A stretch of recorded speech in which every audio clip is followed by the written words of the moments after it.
Olá, novamente estamos de volta conversando com o Dr. Paulo Goiás de Brasília. Ele é um especialista em direito eleitoral, administrativo e também o homem que mais circula nos corredores e nos bastidores, principalmente nos bastidores do serpentário político de Brasília. Então vamos conversar com o Dr. Paulo sobre a movimentação dos partidos, aquela aparente divisão que tinha no MDB, tudo parece que se ajeitaram, aí o Michel Temer, está todo mundo correndo em busca de um candidato de centro. Esse candidato de centro, obviamente, ele terá o grande desafio de unir o país que está muito dividido. Então, os extremos, a população brasileira, de um modo geral, em torno de 40%, está refutando totalmente essa ideia de extremo, ou a esquerda ou a direita. Então vamos conversar com o Dr. Paulo sobre isso, falar também sobre a divisão do PSDB, que está muito ruim. O PSDB, os tucanos estão num momento muito ruim. Bom, Dr. Paulo, é sempre um prazer tê-lo conosco.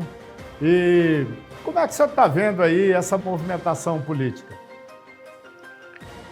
Bom, eu estive olhando esse cenário, considerando a mobilização que a esquerda fez, principalmente o PT, o PDT, o PCdoB e esses partidos ligados à esquerda fizeram para o dia 29.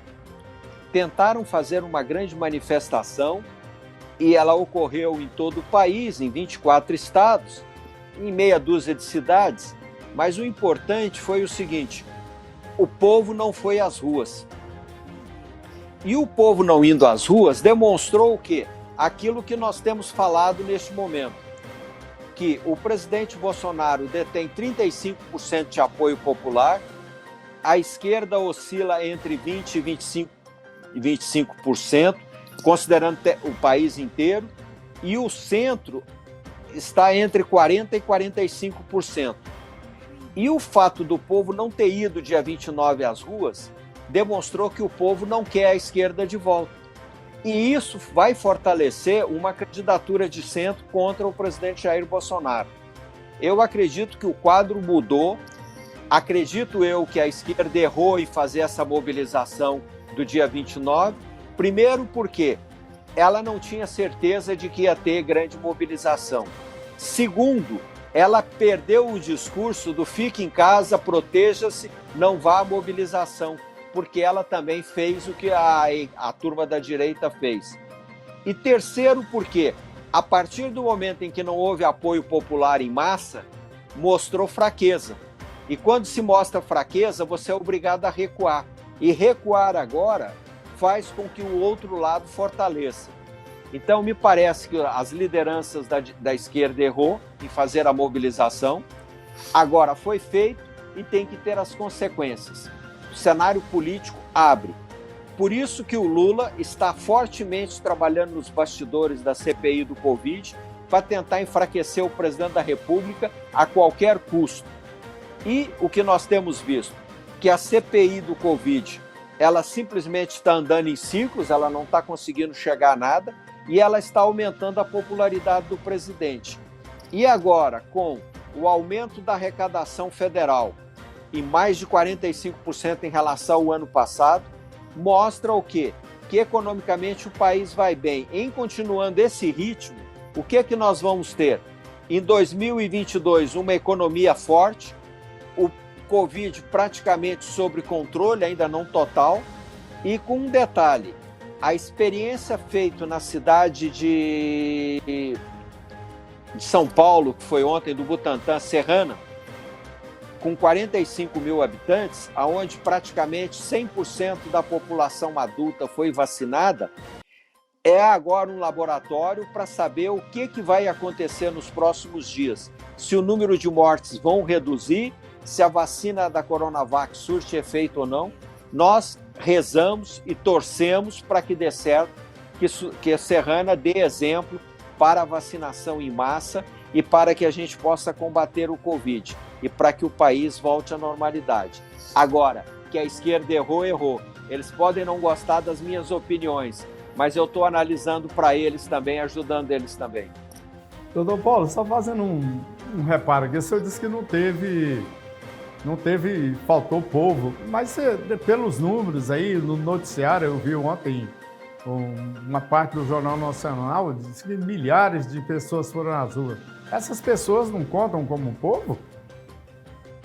Conta, mas quando eu te falo o seguinte, quando eu digo milhares foram às ruas, eu não disse milhões foram às ruas. Milhares pode ser 1.000, 2.000, 5.000, 10.000, 100.000 e até 999.000. Milhares é pouco quando se trata de manifestação. Bom, pulando um pouco aí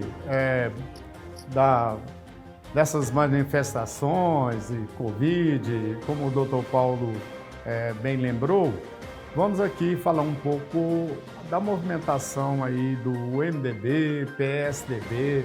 O PSDB está muito dividido, o DEM está diminuindo de tamanho, muita gente dizendo, deputados falando que vai deixar o partido, algumas defecções aí dentro do Democratas.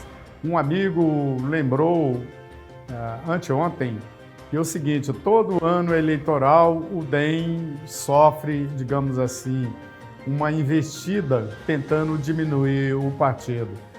Então vamos ouvir aqui a opinião do Dr. Paulo, como é que ele está vendo esse cenário aí que a gente expôs. E então, Dr. Paulo? Sua análise está correta. Agora, vamos levar em conta o seguinte, se a reforma eleitoral que está saindo do forno proibir as coligações e permitir que só sejam eleitos partidos que tenham quociente eleitoral e que faça quociente partidário, com certeza nenhum deputado vai querer sair de partido grande. No entanto, se manter a atual regra, o grande segredo para o detentor de mandato é procurar partido pequeno, ter uma votação boa e pegar sobras. Sobra o que é? São as vagas do quociente partidário em relação ao total de vagas disponíveis. Então eu acredito que a reforma eleitoral vai dizer para onde vão os deputados. Agora, é normal o parlamentar mudar de partidos neste momento, principalmente até abril do ano que vem, porque é quando terá a janela eleitoral e isso é muito comum na busca da reeleição. Ok, chegamos aí ao final desse bate-papo com o Dr. Paulo Goes, de Brasília, contando para a gente os bastidores políticos e falando dessa movimentação partidária, mudanças de partido, enfim, a reforma política que está em andamento, vamos ver o que vai sair, se vai sair parir uma montanha ou se vai sair apenas um pequeno tracking, mudando aqui e ali alguma coisa para ficar do jeito que está. É isso, doutor Paulo, muito obrigado pela sua participação mais uma vez aí de Brasília e até uma próxima, nós encontrarmos novamente para conversar, falar sobre política, emitir opinião, goste ou não, mas nós estamos aqui para trazer informação e opinião de qualidade. É isso. Até. Até a todos e obrigado.